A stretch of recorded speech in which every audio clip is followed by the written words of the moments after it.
I want to congratulate the member for Burton both for bringing this debate, but also his excellent speech, of which I almost wholeheartedly agree with.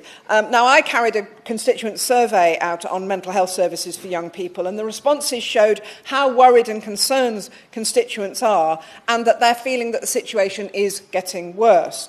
The top issues that came out when we analysed the results of the survey: number one, long waiting times; number two, one only gets care after self-harming; and three, the police were having to intervene to protect at-risk young people, i.e.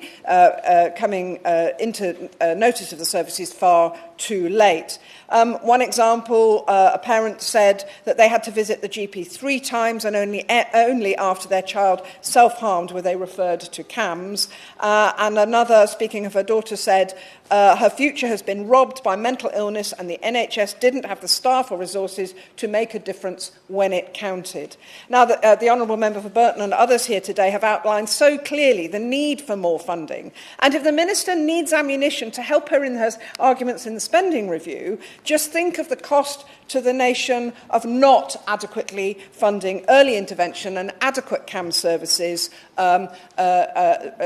before things get to crisis levels for these young people. I'm going to cover just briefly early intervention and schools. Universal services, both in education and family services, youth services, etc., voluntary services as well, are a vital part of early intervention, identifying at-risk children and then signposting them towards dedicated services. That's where you need fully funded, universal, as well as specialist services. But with Shaw Centre cuts, youth service cuts, cuts in school funding, means a loss of welfare support and many others. But these are the people who pick up the issues and support and refer, and that's why austerity is not just, in the case of mental health, this isn't just an issue about CAMS, but all of those services. For instance, my local authority, London Borough of Hounslow, has lost 40% of its total income due to an over 80% cut in government grants. So that's meant that they've had to cut direct and commissioned services.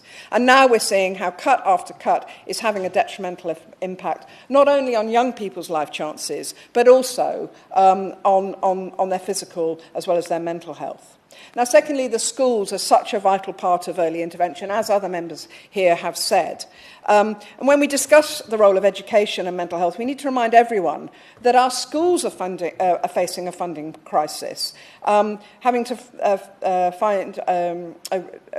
implement a real-term funding cut of about 9% since 2010. And in FE, in further education, that's worse. They're losing an average of 20% cut in funding, and certainly my local FE college is doing that. And that impacts on their ability to support young people in crisis. Now, teachers and school staff are already overworked, and welfare and teaching support has had to be cut. But teachers often can spot the problems.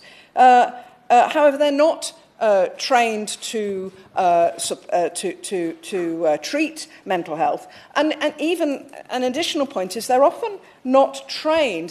The nature of teacher training, often there's no space for teachers to learn about neurodiversity, dyslexia, dyspraxia, autism, ADHD, etc. And it even takes teachers a while to recognise what the problems are, and that in itself causes mental health problems. But even when they do identify at-risk students and are able to refer them, then they face the long wait times and so on. So we're lucky in Hounslow. We've been successful in getting an 820,000 grant funding for specialist mental health staff based in hub schools. That's good. We're one of 25 pilots. But it's not enough, and I'm afraid I don't agree with the government in saying that they're spending a record amount in this area, because we've seen so many cuts. I believe we're spending a lot less than was funded under the Labour government. Thank you, Mr. Pritchard.